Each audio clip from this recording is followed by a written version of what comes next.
Hello friends, welcome back to my channel. In this video, we will study question number 2 of exercise 3.2 from chapter 3, that is pair of linear equation in two variables from class 10th.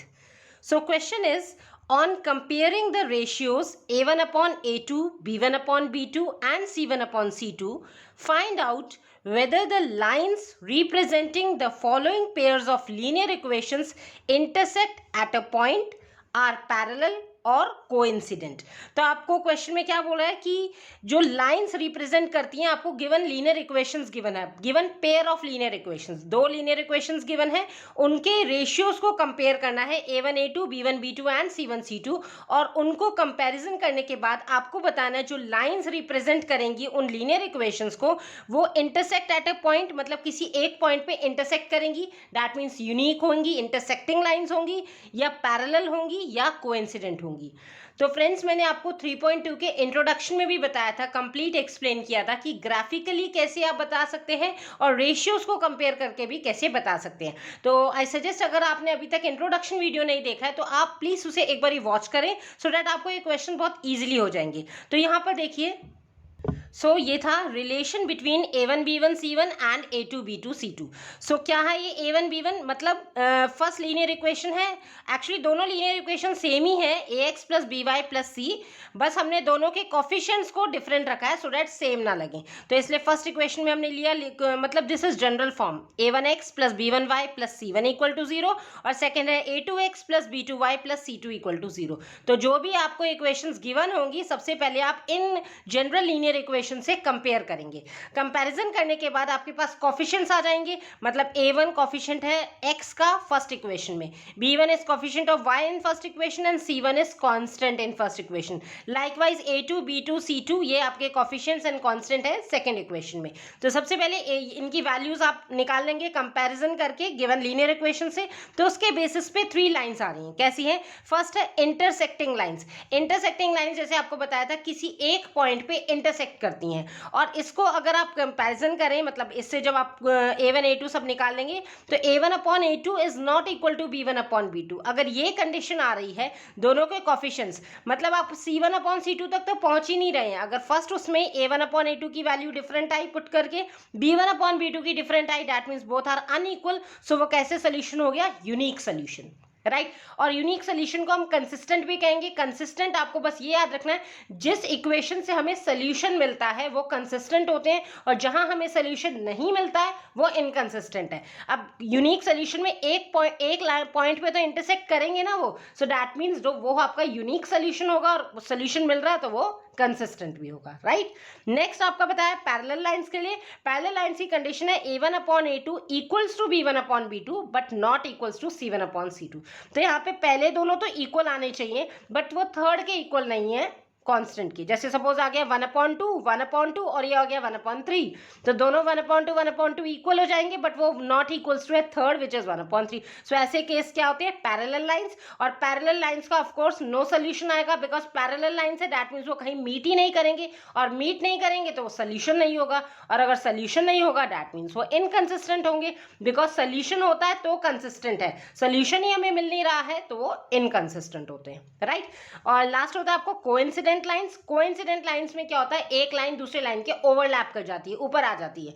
सो इसमें सभी आपके equal होने चाहिए, मतलब solve करने के बाद a1 by a2 equals to b1 by b2 equals to c1 by c2। Like solve पे आया 1/2 1/2 1/2, तो तीनों इक्वल आ जाएंगे। तो इस केस में इनफाइनाइटली मेनी सोल्यूशन, बहुत सारे सोल्यूशंस होते हैं that we can't count.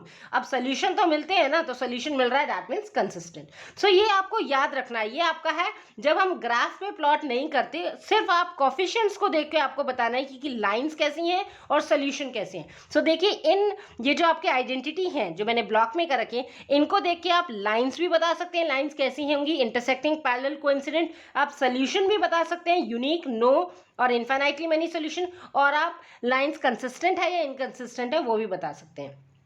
So on the basis of simple 3 identities आप 3 चीजें बता पा रहे हैं, लाइंस के बारे में, सोल्यूशन के बारे में, और सोल्यूशन में भी कंसिस्टेंट एंड इनकंसिस्टेंट, राइट। सो ये चीज आपको याद रखनी है। इसके बेसिस पे अब हम क्वेश्चन नंबर 2 करेंगे। उसमें 3 पार्ट्स गिवन है, 3 इक्वेशंस हैं, तो आपको सॉल्व करना है, कंपेयर करना है। First of all general equation से वैल्यूज निकालनी है इन कोफिशिएंट्स की, एंड देन देखना है कि कहाँ पे फॉल कर रही है। इन तीनों में से कहीं ना कहीं आपकी आएगी, और उसके अकॉर्डिंग आप बता देंगे कि वो एक पॉइंट पे यानी कि इंटरसेक्टिंग लाइन है, वो पैरेलल लाइंस है या फिर कोइंसिडेंट है। Now let's start with the first part. So these are the pair of linear equations given in first part.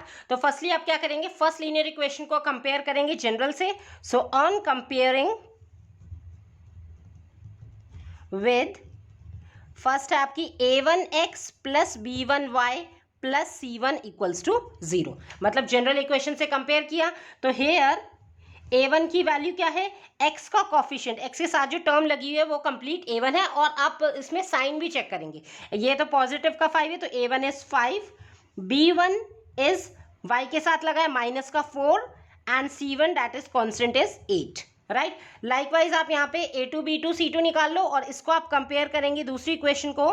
So on comparing with a2x plus b2y plus c2 equals to 0, तो general equation से compare किया तो यहाँ hair a2 आया आपके पास, x का coefficient in second equation which is 7, b2 is 6 and c2 is minus का 9, right.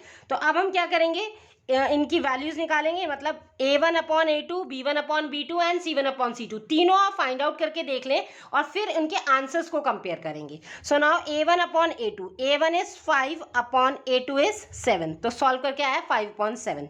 अब हम देख लेते हैं b1 upon b2, b1 is minus का 4 अपॉन b2 इज 6, राइट। अभी सिंप्लीफाई हो सकता है तो आप सिंप्लीफाई भी कर सकते हैं, जैसे यहाँ पे 2 टाइम्स टेबल में आ रहा है, 2 2s 4 एंड 2 3s 6, तो सॉल्व करने पे कितना आ गया, माइनस का 2/3, राइट। सो ये b1 अपॉन b2 आ गया। नेक्स्ट आप निकालेंगे c1 upon c2 which is 8 upon minus का 9, c1 इज 8 और c2 इज माइनस 9, तो यहाँ पे जो माइनस साइन है वो ऑटोमेटिकली न्यूमरेटर में शिफ्ट हो जाता है, बिकॉज डिनोमिनेटर में उसका कोई मतलब नहीं है, ठीक है, और ये कैंसिल नहीं होंगे तो ये आ गया। सो अब यहाँ पे आप ऑब्जर्व करो, इनकी वैल्यूज को कंपेयर करो, a1 upon a2 5/7, b1 upon b2 is -2/3 and c1 upon c2 is -8/9, that means all 3 are different.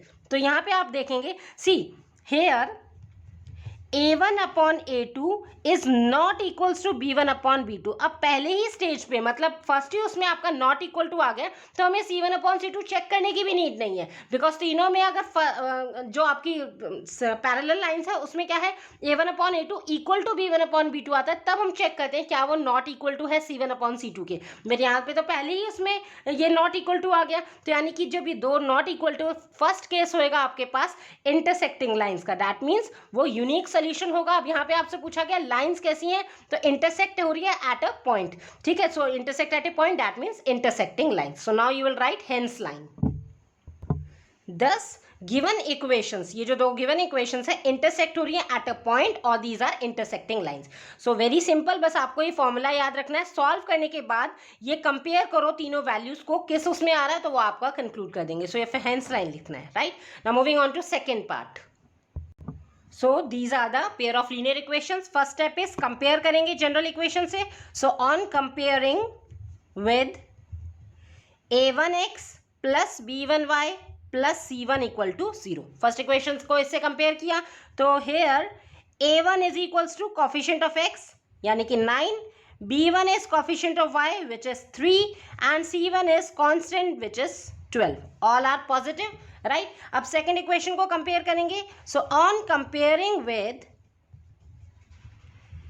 a2x plus b2y plus c2 equals to 0, so यहां पे आएगा here a2 is equals to 18, b2 equals to 6 and c2 equals to 24, ठीक है, सारे आपके plus में है। So now अब आप सॉल्व करके देख लेंगे, कैलकुलेट करो a1 upon a2, so a1 is 9 upon a2 is 18, सो ये कैंसिल हो जाएगा, 9 1s एंड 9 2s, तो सॉल्व करने पे आया 1/2, राइट।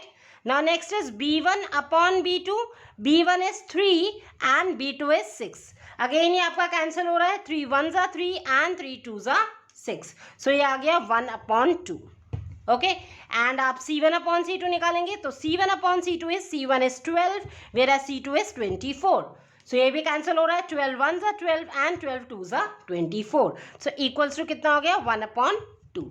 सो यहाँ पे आप चेक करें कि A1 अपॉन A2 की भी वैल्यू 1/2, B1 अपॉन B2 भी 1/2 एंड C1 अपॉन C2 भी 1/2. सो यहाँ पे हम क्या कंक्लूड कर सकते हैं, here A1 upon A2 equals to B1 upon B2 equals to C1 upon C2. So सारे इक्वल हो गए, तो सारे इक्वल हो गए मतलब ये कोइंसिडेंट लाइंस हो गई, ठीक है ना. There are infinitely many solutions, एक लाइन के, इस लाइन के भी पॉइंट सेम और इस लाइन के भी पॉइंट सेम है, ठीक है. तो ओवरलैप हो गई हैं, तो लाइंस कैसी हो गई, कोइंसिडेंट लाइंस, राइट. और सोल्यूशन रहेगा consistent because infinitely many solutions हैं, तो सोल्यूशन मिलना यानी कि कंसिस्टेंट और सोल्यूशन नहीं मिलना तो वो तो होता है इनकंसिस्टेंट. तो यहाँ पे आप कंक्लूड कर देंगे now. Thus given equations are coincident lines. ठीक है, आपको ये फाइनल स्टेटमेंट भी लिखना है, कंपेयर करने के बाद वो कौन सी लाइंस आ रही हैं, ठीक है. तो ये हो गया. Now moving on to last part of question number 2, third one. So these are the pair of linear equations which are given. So here on comparing with, first of all first equation को compare करेंगे, a1x plus b1y plus c1 equals to 0. So here a1 is coefficient of x which is 6, b1 is coefficient of y that is -3 and c1 is constant that is 10. ठीक है, तो आपको sign का भी ध्यान रखना है, y के साथ माइनस है, ठीक है. सो लाइकवाइज आप इस इक्वेशन को कंपेयर करेंगे. So on comparing with a2x plus b2y plus c2 equals to 0. सो यहाँ आपने कंपेयर किया तो hair a2 is coefficient of x in second equation which is 2, b2 is equals to, अब यहाँ पे कोई भी नंबर नहीं है साथ में, ठीक है. तो कुछ भी जब मल्टीपल नहीं होता तो हम हमेशा 1 लिखते हैं, राइट. बिकॉज 1 को आप किसी में भी मल्टीप्लाई करोगे तो वही नंबर आ जाता है. तो 1 को आप y से करेंगे तो y ही आएगा, तो कोफिशिएंट क्या लिखेंगे 1, बट यहाँ माइनस साइन है तो b2 का -1 आएगा, ठीक है. समटाइम्स बच्चे हम मिस्टेक करते हैं, वो 0 लिख देते हैं कि कोई कोफिशिएंट नहीं तो 0 नहीं होगा बिकॉज वेरिएबल तो दिख रहा है आपको, ठीक है. कोफिशिएंट नहीं है दैट मीन्स 1 इज हिडन. सो ऐसे केस में 1 लेंगे, बट माइनस साइन है तो माइनस को भी अटैच करेंगे, राइट. लाइकवाइज C2 की आपकी वैल्यू क्या है, constant is 9. So now next step is, now अब वैल्यूज निकालो, कैलकुलेट करेंगे. a1 by a2 that is 6 upon 2, तो कैंसिल हो जाएगा ये 2 के टेबल में 3 टाइम्स. तो सॉल्व करने पे आ रहा है a1 upon a2 is equals to 3. Now b1 upon b2, b1 is minus का 3, b2 इज माइनस का 1. अब यहाँ पे ये दोनों माइनस से माइनस कैंसिल, 3 अपॉन 1, डिनोमिनेटर में 1 है तो यानी कि वो 3 ही रहेगा, ठीक है. डिनोमिनेटर में 1, कोई फर्क नहीं पड़ता है. Next is C1 upon C2, C1 upon C2 is 10 upon 9. तो ये सॉल्व नहीं हो सकता बिकॉज बहुत डिफरेंट टेबल्स में आते हैं, ठीक है. सो 10 अपॉन 2. सो यहाँ पे आपने देखा a1 अपॉन a2 की वैल्यू b1 अपॉन b2 की वैल्यू के इक्वल है, right, 3 and 3, but C1 upon C2 के इक्वल नहीं है. सो यहाँ पे क्या कंक्लूजन आ रहा है, hair a1 upon a2 is equals to b1 upon b2 but not equals to c1 upon c2. सो ये कंडीशन होती है पैरेलल लाइंस की. अब पैरेलल लाइंस में क्या होता है कि लाइंस पैरेलल चलती रहती हैं, वो कहीं भी इंटरसेक्ट नहीं करती मतलब मीट नहीं करती, तो कोई सोल्यूशन नहीं आएगा, और कोई सोल्यूशन नहीं आएगा दैट मीन्स इनकंसिस्टेंट भी होती हैं. सो मैंने आपको तीनों तरीके बता दिए, लाइंस कैसी होंगी, सोल्यूशन कैसा होगा, और सोल्यूशन भी आपका कंसिस्टेंट होगा कि इनकंसिस्टेंट, ठीक है. तो आपको ये सब चीज़ें बिल्कुल क्लियर रहना चाहिए, कोई डाउट नहीं रहना चाहिए, बस आपको ये चीज़ याद रखनी है इनकी आइडेंटिटी क्या आएगी. सो नाउ ये पैरेलल लाइंस की कंडीशन है. So write down hence line. Thus given equations are parallel lines. So that's it. Question number 2 में 3 parts थे, मैंने आपको properly explain कर दिए. Still students, if you find any doubt तो आप मेरे comment box में भी comment कर सकते हैं. And guys, please like, share and subscribe the channel and do hit the notification bell for my daily video updates. Thank you for watching and stay tuned.